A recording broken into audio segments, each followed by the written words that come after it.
The novel 1984 by George Orwell examines several techniques used to control people of massive number. In the book, these techniques are used by a totalitarian party regime as the so-called leader that no one has ever seen, the Big Brother. There are also big resemblances to the control mechanisms which were used by real-life regimes and leaders during the 20th century. I am going to examine the similarities of the controlling mechanisms of the regime in the novel and the Soviet Russia with the leadership of Joseph Stalin from 1920s to 1950s. First of all, one of the greatest thought control mechanisms in the novel was the thought police. This police force detected everyone who had a threatening idea or just a face expression against the party, and then just vaporized them. Vaporization meant that executing the criminal, and also erase and destroy every document and data which could prove that he was ever alive. This is not only a huge penalty for a political crime, and it is also dehumanizing. This application is not much different from the Stalinist Russia. There was a political repression campaign called the Great Purge, which meant destroying whoever acts rebellious and is a threat to Stalin. There are evidences that some political prisoners with data which prove that they have ever existed was erased, and photographs were played and faked like if they had never taken a photograph.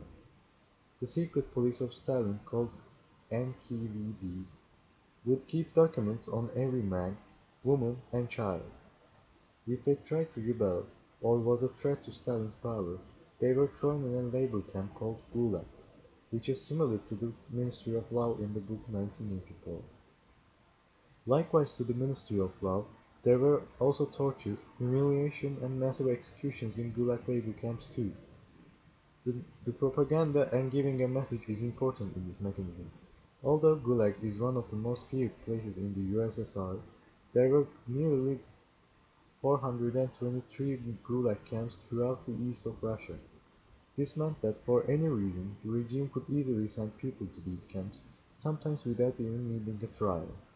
This factor of fear was rapidly used so that people could not act anti-Stalinist and stay under his regime's control. We also can see this fear in 1984 with the quote in page 4 to 5 from 1984. The Ministry of Law was the really frightening one. There were no windows in it at all. It was a place impossible to enter except on official business, and then only by penetrating through a maze of barbed wire entanglements, steel doors, and hidden machine gun nests. In 1984, thought police never put people on trials because of political crimes called thought crimes and face crimes. They would just immediately arrest these people and send them to Ministry of Law, where the punishments so harsh as torture and executions happened. For example, Winston, the main character, was arrested because of some rebellious acts witnessed by a telescreen, and he was never put on a trial. He was quickly brought to the Ministry of Law. This application scared people so much that Winston sometimes gets too much paranoid, so that he cannot think or act normally. All he can think of is the probability of getting arrested. This habit of the party resembles to the one that the Stalinist Soviet Russia had. In USSR, there, there were mini committees under control of the government regime containing three people which decided on punishments like executions without even putting the person on a regular trial. The execution of a prisoner just depended on a single signature of the of the people in the committee. This kind of injustice, both in Stalinist Russia and 1984, scared people so that they knew if they acted if a little bit rebellious, they would just be erased from history without a trial, and if there is no law in a regime, there is fear, and fear equals control and gaining supporters. One other important aspect which was used in 1984 to control the people and make people support the party is that creating a common enemy for the public so that all the hate of repression could be hauled up upon just one person. The enemy would be created, so that all the supporters of the party would be united to hate this person, and hope that the party would make everything better. This person was Emanuel Goldstein in the novel. A hate for him was created so badly that he was the blame for everything that goes wrong. Collecting all the subconscious hate on a single enemy is clever, so that it would not be collected on the party and no risk of rebellion would occur. There is again a big resemblance to the Soviet Stalinist Russia, in which Stalin was collecting all the hate of people with, with bad propaganda towards his enemy, Leon Trotsky. For Stalin, Trotsky is a big public enemy with its anti-Stalinist acts and thoughts.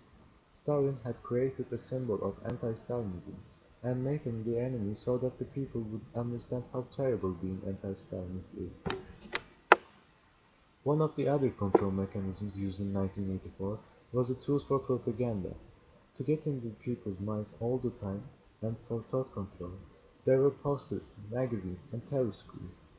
So the thought control mechanisms had really gotten into people's minds. There were posters of the party and the Big Brother, who is the founder of the party and source of salvation. There are constant video playing for party propaganda in every home, on the telescreen, and everything people read has Big Brother and the party slogans on. So that anywhere the people look, they see a party propaganda, which has a major effect on their thoughts. It was so effective that the quote in page 2 from 1984 mentioned this with these words. On each landing, opposite the lift shaft, the pastor with the enormous face gazed from the wall. It was one of those pictures which are so contrived that the eyes follow you above when you move. Big Brother is watching you, the caption beneath it ran. Just like in 1984, Stalin created the Poster and the Pravda, the Russian newspaper controlled by the government during Joseph Stalin's regime, to twist and manipulate the minds of people into believing that what they were saying was absolutely right and it is truth. Using this power, Stalin manipulated people's thoughts, which gave him opportunity to have full power. Also, to gain full power of trust and love of people, both the party and Stalin eliminated religion factors so that God would not be center of love, but the regimes are. This shows the proportion how serious mind-controlling mechanisms had worked both in 1984 and Stalinist Russia. To conclude, in the novel 1984, the control mechanisms are outlined very well, and a dystopian totalitarian future is portrayed. However, most of the control mechanisms discussed in the book did exist, for example, in Stalinist Russia, and still exist in the world, even though it is not much this radical. Thank you.